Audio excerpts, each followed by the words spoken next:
Bonjour. Merci beaucoup d'être avec nous. Je le rappelle, ancien ministre de l'Éducation nationale, vous publiez La Citadelle aux éditions Albin Michel. Ça va vraiment nourrir notre conversation, bien sûr.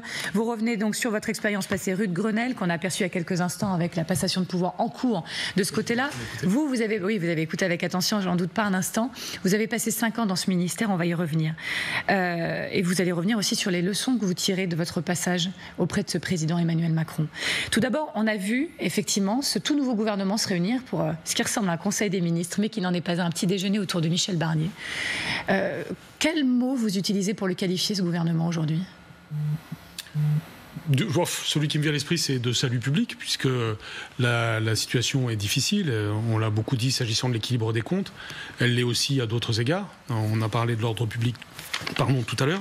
Donc ça me semble très important aujourd'hui d'avoir un esprit d'intérêt général. Alors aujourd'hui, je sais bien qu'il y a beaucoup de questions, de doutes autour de ce gouvernement, mais il me semble qu'il faut être plutôt en soutien qu'autre chose. Vous pensez que c'est un gouvernement qui peut durer plus de 2-3 semaines, malgré la situation politique extrêmement difficile qu'il attend, surtout à l'Assemblée nationale? Est-ce que vous pensez que c'est un gouvernement de fin de crise de régime, vous qui pensez qu'une crise de régime est malheureusement possible, pour vous citer?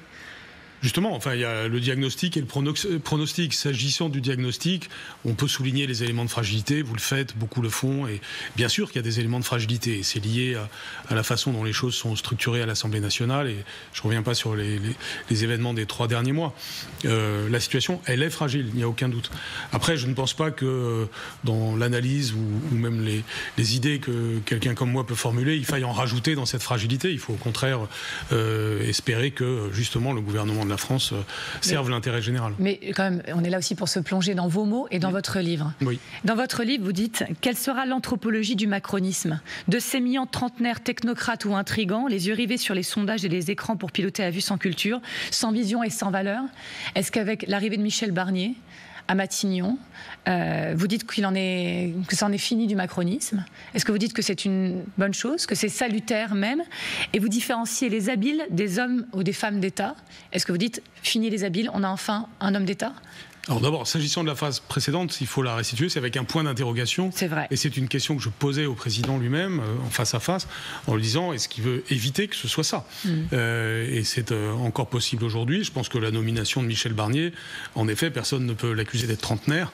Et de toutes les façons, sa mission est d'apporter une forme d'épaisseur, de profondeur de champ stratégique, alors même que tout invite au court terme, et que lui-même doit avoir une vision de long terme. Donc il y a aujourd'hui en effet le besoin d'avoir cette profondeur de champ, ce sens de l'intérêt général, et pour l'instant faisons-lui le crédit de pouvoir donner ça. On en parlait juste avant que vous arriviez en plateau, mais Michel Barnier, il a dit hier, on n'est pas dans une cohabitation, pas de polémique, ça va très bien se passer, le président préside et moi je vais gouverner. Est-ce que vous y croyez à la capacité d'Emmanuel Macron à respecter cet espace pour son Premier ministre? Vous qui parlez, en parlant de la dissolution, de l'acmé d'une vision bien trop personnelle de l'usage des pouvoirs présidentiels. Vous qui racontez dans votre livre qu'il vous a proposé d'être ambassadeur et qu'à ce moment-là, vous avez eu un discours très franc vis-à-vis de lui et vous lui avez dit non. Je ne serai pas ambassadeur. Et vous dites que vous lui avez parlé aussi de la très excessive concentration de pouvoir entre ses mains. Est-ce que ce président que vous décrivez avec ces mots forts vous-même, vous estimez qu'il est capable de cohabiter, de respecter son Premier ministre? Encore une fois, les mots que vous citez sont des mots prononcés en 2022, parce que je prédisais au président que le deuxième quinquennat serait difficile à cause d'un certain nombre de problèmes qui évidemment là sont dits de manière forte.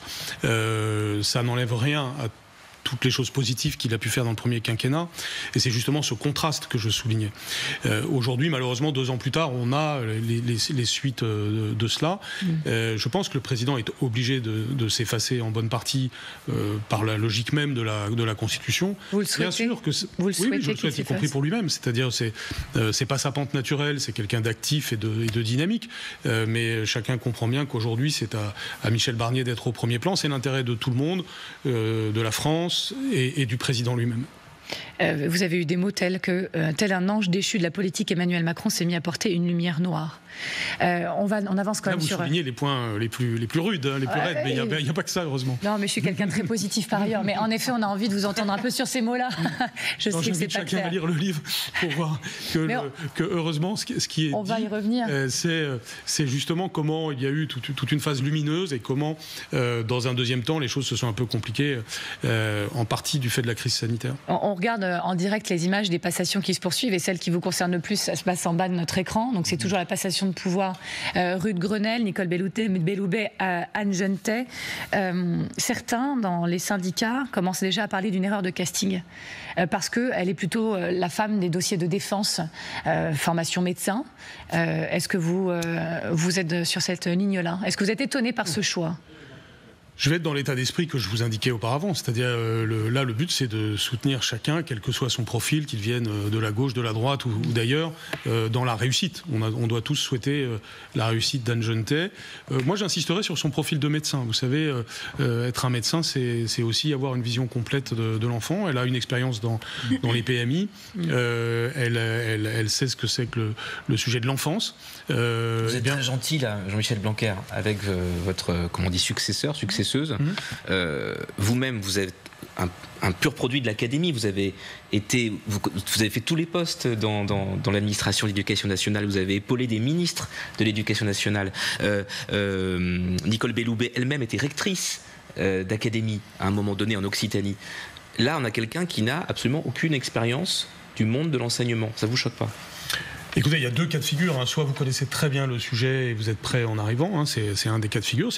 Et puis le deuxième cas de figure, c'est vous réussissez politiquement en créant un esprit d'équipe. Et c'est évidemment ce qu'il faut lui souhaiter. Je connais sa personnalité puisque je l'ai connu pendant 5 ans comme député. C'est une personne qui a le sens de l'équipe, justement, qui est de bonne volonté. Et donc je souhaite surtout qu'elle dure. J'ai entendu que Nicole Belloubet le lui souhaitait aussi. On peut tous le lui souhaiter parce qu'un des gros problèmes des 2 dernières années, c'est incroyable instabilité qu'il y a eu. En 2 ans. Oui, c'est évidemment une très mauvaise chose. Je suis le premier à le déplorer. Et c'est bien pour ça qu'aujourd'hui, je ne vais pas en plus ajouter à l'instabilité. Je pense qu'elle peut avoir des lignes directrices claires et j'ai confiance dans le fait qu'elle peut en être capable, oui. En effet, le syndicat majoritaire parle d'une forme de mépris, à la fois par le casting et cette nouvelle ministre donc, qui n'a pas l'expérience d'éducation nationale, et puis la succession des ministres. Est-ce qu'elle aura des marges de manœuvre, sachant qu'il faut chercher des économies partout, pour revaloriser par exemple la fonction d'enseignant, alors qu'on sait qu'il y a des pénuries de professeurs, ou est-ce que l'éducation nationale, qui est le premier poste de dépense de l'État, et donc où il est un peu tentant d'aller faire des coupes, va subir un peu d'austérité? Je pense que le Premier ministre est conscient du fait que l'éducation nationale est un sujet à part et que c'est un sujet d'investissement. C'est pas un sujet de dépenses de réparation, c'est un sujet de dépenses d'investissement pour le pays. Tous les pays du monde qui vont bien sont les pays qui savent investir dans l'éducation et qui font pas d'économies sur l'éducation. Nous sommes en dessous de la dépense de pays qui, par exemple en Asie ou ailleurs, mettent le paquet sur l'éducation. Il faut être absolument conscient de ça. J'en parle dans le livre parce que je montre justement à quel point je me suis battu pour ces sujets d'investissement, avec des réussites et des échecs. Et s'agissant des réussites, c'est une augmentation qui a commencé du salaire des enseignants. Il faut que ça continue, que ça aille de pair avec une modernisation du système, qui elle aussi a commencé. J'ai à cœur de répéter que l'école primaire française, depuis 5 ans, est sur une ligne de progrès. Les évaluations nationales et même internationales montrent que les élèves qui ont aujourd'hui entre 8 et 10 ans sont des élèves qui ont progressé par rapport à leurs devanciers. Donc il faut aussi insuffler de l'optimisme et évidemment avoir les moyens budgétaires de cela. Il y a d'énormes économies à faire. Moi j'ai des idées sur ce sujet, mais c'est pas à l'éducation nationale qu'il faut le faire. Alors on se souviendra que quand vous êtes arrivé au ministère, très vite vous avez percuté les syndicats. D'ailleurs vous le racontez, il fallait marquer les esprits, clairement indiquer les priorités, faire un blitzkrieg. On verra si c'est la marque Anne Genetet, on suivra ça avec attention. Je voudrais quand même revenir sur votre livre également. Vous dénoncez aujourd'hui, Jean-Michel Blanquer, et je voudrais que vous l'expliquiez à nouveau, l'effacement progressif des valeurs des démocraties occidentales. Vous dénoncez radicalité, individualisme, communautarisme et faiblesse des institutions face à ça. En quoi nos institutions sont-elles faibles encore aujourd'hui face à ça ? Vous savez, quand vous êtes ministre de l'Éducation nationale, vous êtes un peu ministre de l'avenir des enfants et donc de l'avenir du pays, et vous êtes obligé d'avoir une vision complète de ce qui se joue. Vous voyez bien aussi qu'un certain nombre de problèmes que rencontre l'école sont des problèmes qui viennent de l'extérieur de l'école. L'école est sans arrêt amenée à devoir réagir, par exemple, aux violences qui peuvent exister dans notre société ou au communautarisme, comme j'ai dû le faire en affirmant très fortement la question de la laïcité. Vous êtes donc amené à réfléchir au long terme et à ce qui se joue pour les démocraties occidentales. Donc c'est pour cela qu'aujourd'hui je suis très attentif à ce point, non seulement sur l'enseignement des valeurs civiques aux élèves, la façon dont nous faisons nation par la façon dont nous enseignons, c'est les savoirs fondamentaux, mais c'est aussi l'esprit d'équipe dès le plus jeune âge, c'est la bonne santé physique et mentale de nos élèves, c'est pour ça que j'insistais sur le côté médecin ou même sur ce qu'a dit le Premier ministre hier soir en matière de santé. Nous avons à préparer la société du futur en étant conscients de ce qui menace la démocratie, aussi bien à l'externe. Il y a des puissances qui nous veulent du mal. Quelles sont ces puissances qui nous veulent du mal ? Elles sont multiples. Je les ai souvent citées. Si vous voyez la Russie, par exemple, c'est des attaques permanentes numériques, par exemple, et qui parfois ont touché les services publics français. C'est la Turquie et c'est son travail de sape à l'intérieur de notre pays à plusieurs reprises, de différentes façons. Ça existe, les menaces extérieures. Il faut en être conscient. Et puis, il y a ce qui, de l'intérieur, du côté des extrémismes, sape la démocratie. Il faut en être conscient et de ce point de vue-là, préparer nos enfants à aimer la démocratie, à faire vivre la démocratie. Et c'est pour ça qu'on doit toujours ne pas être seulement sur les sujets techniques de court terme, mais avoir la vision ample de ce qui fera l'avenir de notre pays. Alors comme vous le verrez, j'ai vraiment pris à cœur de garder les passages les plus optimistes de votre livre, mais vous racontez que Richard Ferrand, très proche d'Emmanuel Macron, s'est opposé à votre nomination au ministère de l'Intérieur en raison de vos positions, c'est vous qui l'écrivez, jugées trop raides face à l'islamisme fondamentaliste et de l'éventuel impact de cette intransigeance sur l'électorat musulman. Donc c'est ce que vous racontez. Est-ce que c'est ce que vous revendiquez ? Ce que je revendique surtout, c'est que nos compatriotes musulmans sont, dans leur immense majorité, républicains, et que ce sont les premiers à demander qu'on ait une parole d'ordre et d'autorité sur les questions régaliennes et sur les questions aussi de respect de la laïcité. Donc je pense que c'est toujours un mauvais raisonnement de penser que parce qu'on va prendre des positions claires et nettes, qui ne sont pas des positions clivantes, qui sont au contraire des positions qui doivent rassembler. C'est-à-dire comment est-ce qu'on peut tous exercer nos croyances ou nos non-croyances, nos libertés de conscience dans la cité. C'est ça l'enjeu. C'est une erreur de penser que ceci va braquer, par exemple, la partie musulmane de l'électorat. Je me refuse à ce genre de raisonnement, mais il est arrivé à certains de tenir, que ce soit dans notre camp ou dans d'autres camps, ce genre de raisonnement. Donc aujourd'hui, je pense que l'idée républicaine, en fait, c'est une idée qui peut rassembler les trois quarts des gens. Sur cette idée républicaine et la laïcité, une question d'Alain Fleureau. Jean-Michel Blanquer, est-ce que vous regrettez que dans les intitulés des postes des nouveaux ministres, la laïcité ne figure pas actuellement dans le portefeuille, par exemple, d'Othman Nasrou, secrétaire d'État chargé de la citoyenneté et de la lutte contre les discriminations. Le mot de laïcité ne revient pas. Est-ce que c'est un regret pour vous ? Ça aurait été mieux qu'il figure, bien sûr. Ça aurait été mieux. En même temps, on peut considérer... Qu'est-ce que ça veut dire, finalement, cette absence ? Parce que c'est vrai que c'était une hypothèse qui circulait avant la... Oui, ça aurait été une bonne chose que de l'afficher. Maintenant, on peut aussi considérer que c'est un sujet transversal qui concerne l'éducation nationale, l'intérieur, d'autres ministères. Donc, laissons sa chance au gouvernement d'affirmer une forme de force sereine sur ce sujet et de l'afficher finalement tout ministère confondu. Vous avez parlé, je crois, vous-même, je ne sais pas si vous avez utilisé le mot, mais d'ordre et de fermeté, de besoin dans la société. Celui qui a martelé le mot ordre ce matin, c'est Bruno Retailleau. Vous avez regardé son discours J'ai entendu quelques extraits en vous rejoignant. Bon, déjà, on va regarder un tweet, parce que le tweet est parti tout de suite, c'est au travail, donc ça ne traîne pas, bien sûr. Mais dans les propos, honte, dit-il, honte à ceux qui distillent la haine de la vie de nos forces de l'ordre, je ne laisserai jamais faire. Non, il n'y a pas de sentiment d'insécurité en France, il y a les chiffres et il sera attaché à le démontrer. Il dit plus d'ordre de la rue, ordre aux frontières, c'est une demande des Français. Il dit politique du peuple souverain, il dit politique majorité nationale.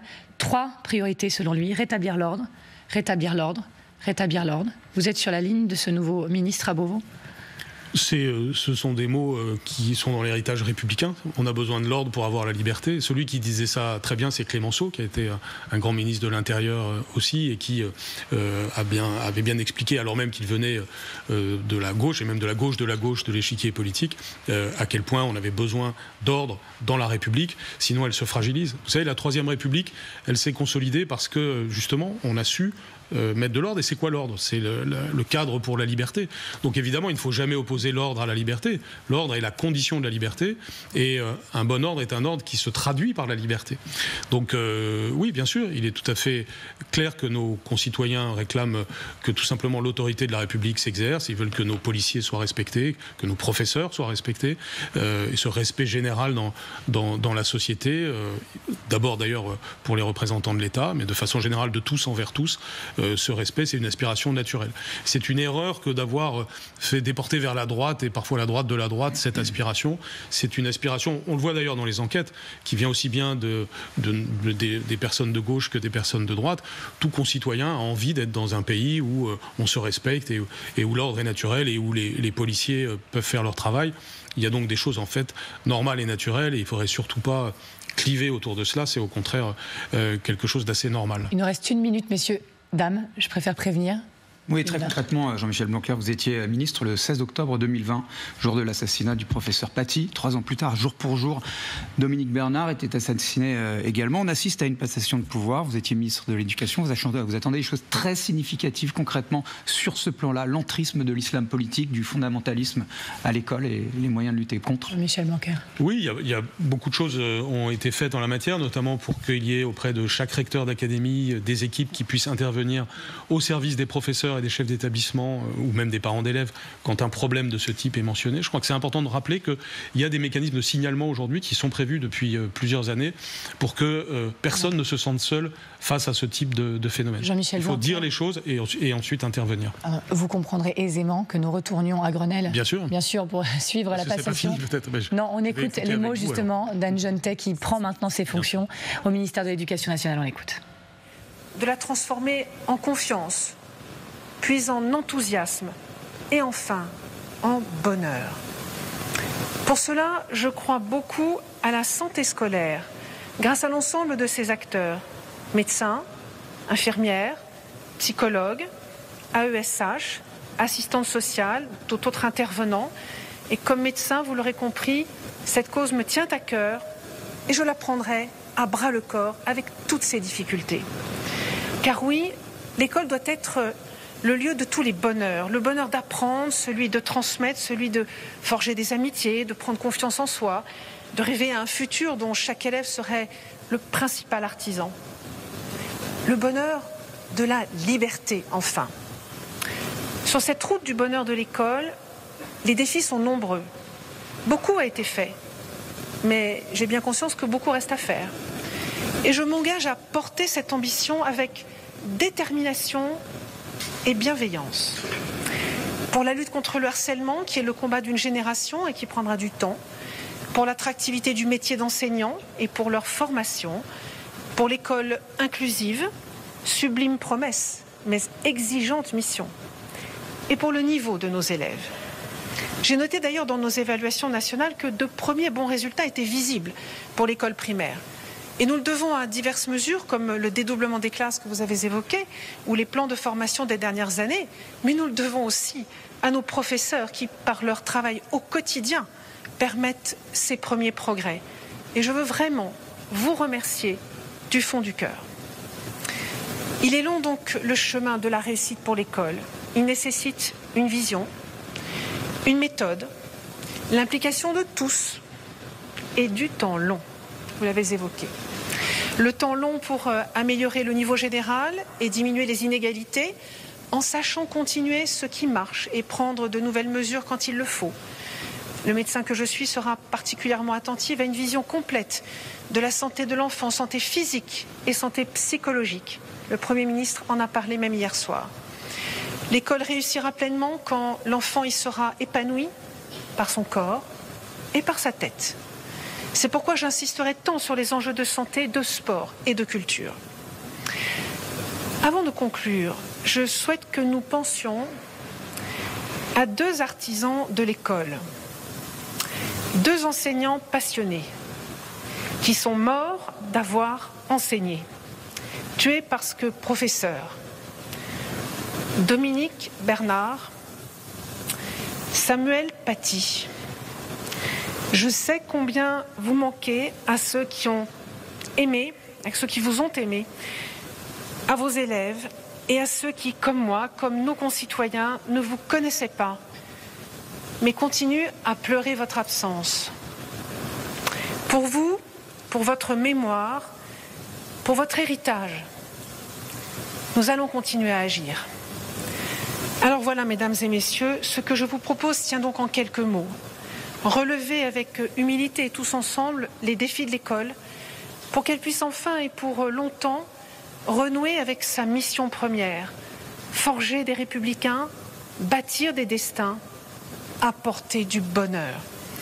Je mettrai toute mon énergie au service de ce ministère et je sais que chaque voix compte et toujours je serai à l'écoute de tous les agents, de chacun d'entre vous et de toutes les parties prenantes de ce beau ministère.